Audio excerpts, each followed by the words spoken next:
Esto es Equilibrio Empresarial. Hablaremos de técnicas de motivación y consejos para tener una mejor salud física y mental. Yo soy José Antonio Rivera y podrás encontrarme en mis redes sociales como José Antonio Rivera B. Sígueme porque juntos la vamos a romper. ¿Tú qué estudiaste, José? ¿Por dónde has andado por el mundo? Porque has sido una persona muy inquieta.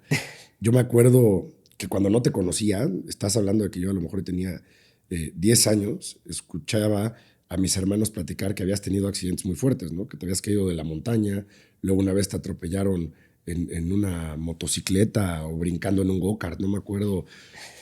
Tienes hobbies de escalar, de rapelear, andas por todos lados.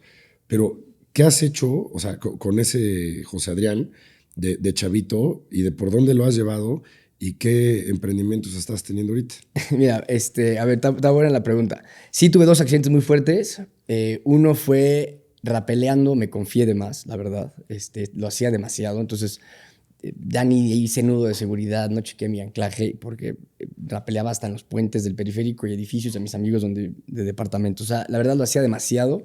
Le perdí miedo y pues tuve consecuencias. Me eché para atrás y pues me caí de 25 metros de rodilla, me rompí toda la rodilla, el fémur, el acetábulo, tuve golpes por todas partes.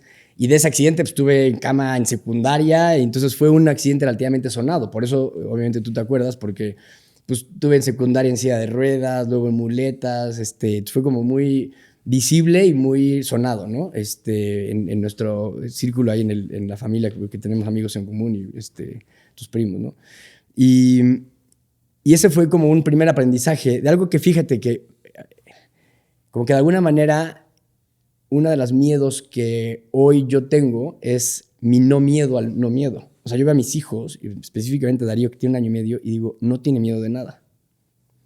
Entonces yo digo, a ver, Carlos Camacho tampoco tiene miedo de nada. O sea, hay cosas que heredamos en nuestras familias. O sea, hay genes que pasamos, claro, y personalidades y actitudes. Y yo llegué a no tener miedo de los deportes extremos, y entonces andaba en moto, sin casco, o sea, me confié mucho. Y creo que eso fue uno de los detonantes que me marcaron en mi vida. Me cambiaron muchas de mis formas, mi personalidad, me dio más paciencia. O sea, yo lo veo como procesos de aprendizaje míos muy indispensables para el José Adrián que hoy soy, ¿no? Que hoy soy 180 grados diferente al José Adrián secundaria, ¿no? Entonces, por un lado, esa como inquietud o restlessness de deportes extremos y demás nos fascina, pues lo hacemos en nuestra vida. Vamos de viaje y nuestros viajes son a ver naturaleza y en la naturaleza pues hay deportes extremos, hacemos kayak, hacemos buceo, hacemos rappel, a donde vayamos buscamos hacer diferentes actividades, ¿no? Y eso pues mi mamá lo tenía, mis tíos lo tienen, no somos de las familias que ven el fútbol el fin de semana, ¿no? Pues como que tenemos como que esa parte, pues un poquito diferente y que también tiene su lado negativo, ¿no? Pues fui bulleado en el colegio porque no tenía tele en mi casa y porque no jugaba fútbol y como que también a veces puede ser un poco el extremo que hoy tratamos de vivir en los dos mundos, ¿no? Pues al final pues sí hay que poder platicar de Super Bowl, aunque no sé ni quién jugó ni quién ganó el domingo, ¿no? Pero bueno, es un reto que también al viajar mucho te abres a muchas otras personas, ¿no? Entonces, regresar a Puebla a veces es como ver un Puebla o una sociedad pues que pues tú fuiste y regresaste y el común denominador pues sigue más o menos normal, como va la bola de nieve en la vida. Y a mí me costó trabajo porque tenía una inquietud de viajar a cañón. O sea, yo en mi década de los 20, cada centavo que tenía, viajaba. Me acabé un pasaporte completo, viajé por todas partes. Lo ligué a la universidad, o sea, obviamente lo ligué profesionalmente. También buscaba hacer negocios, o sea, como que siempre trataba de ganarme una lana, me certifiqué de buceo. Entonces también, o sea, como que al final era una manera de yo irme en la universidad a viajar, a hacer la maestría. Era como mi siguiente plan, y era otro pretexto en el futuro que se hice cuando cumplí 30, la maestría. Entonces, como que me eché mi década de los 20 y principio de los 30 viajando. La verdad, pues era mi prioridad, ¿no? Al grado que cuando me casé, pues no tenía nada, ni dinero ahorrado, ni casa, ni coche, ni nada, porque pues acababa de regresar de la maestría de Australia y pues tenía 35 años o 34 años y pues ya había hecho muchísimo, pero no tenía nada, ¿no? Y pues estaba en paz con eso. Yo creo que en mi cabeza postergué una responsabilidad que iba a llegar, que creo que era el settle down, ¿no? Y pues ahorita en esta etapa de mi vida, a mis 40 años, estoy settling down un poco más con mis hijos, ¿no? Entonces pues sí me eché un buen rato de moverme y de hacer deportes. Hubo una parte en Australia que te fuiste en una camioneta. ¿Fue en Australia? Sí. Cuando fui a la maestría en Australia, Eso estuvo chistoso. a ver, esto fue consecuencia de, a ver, tenía la personalidad, pero fue consecuencia. Australia es carísimo. Entonces me fui de estudiante, de maestría, tenía una beca que me ayudaba del CONACYT, un crédito de Banco de México, vendí mi camioneta y con lo que fui dije, pues ahí veo qué hago. Entonces estaba apretado de lana y la renta estaba carísima. Y entonces, pues sí, era como que el reto más grande era pagar la renta cada semana. Y decía, es que ¿para qué? O sea, ¿para qué? Para llegar a dormir, ya sabes. Y en eso, una amiga que vivía en Perth, una mexicana, vivía en Perth y vivía en Brisbane. Entonces estábamos del otro lado del país, ¿no? De extremo a extremo. Y en diferente time zone. En un país como Estados Unidos, como si dijera Los Ángeles y Nueva York. O sea, del otro extremo, ¿no?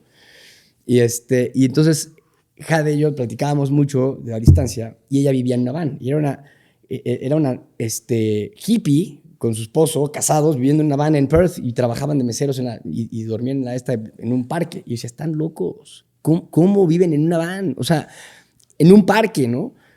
Y me dice, ¿qué va a hacer en Semana Santa? Le digo, pues voy a ir a tal lugar con tal playa. No, vente conmigo. Entonces pasa por mí en la van en el aeropuerto de Perth y yo, ¿y dónde voy a dormir? Pues aquí en el asiento de enfrente. O sea, una van, una como combi. Sí, sí. Y con el volante y la palanca. Le digo, bueno, pues ya, o sea, no nada que perder. Tenía 30 años, me daba risa la experiencia. Y me terminó rompiendo un paradigma bien importante de lo complicado que hacemos las cosas. Incluso cocinar, por ejemplo. Todos se cocinaban en la van, en una estufa de camping. Y todo cocinaban. Y delicioso. Decía, órale, pues yo puedo aprender a cocinar también, que tengo 30 años y nunca aprendí a cocinar. O sea, en mi departamento de estudiante, pues está padre cocinar. O sea, si te conectas con la comida, es más fácil de lo que pensamos. Y la van me abrió esa parte de la comida, mi relación con los alimentos, tema de perecederos y cosas así, fue bien interesante. Pero me dice después, oye, ya me voy. Cuando terminamos ese viaje, me regreso yo a la universidad y me dice, ya me voy a Estados Unidos de regreso. Te heredo la chida. Se llamaba la van, se llamaba la chida. Te heredo la chida. Y yo, híjole, pues sí, pero pues no. Y, o sea, como que no sabía. Me dijo, a ver, ¿por qué no vuelas a Perth y nos vamos manejando todo el Outback en la chida hasta llegar a Brisbane? No manches.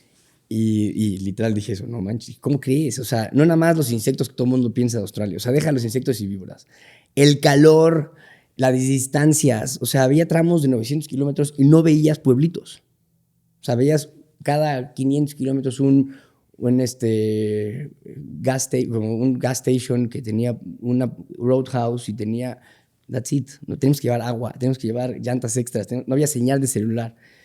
Puta, entonces me puse muy nervioso.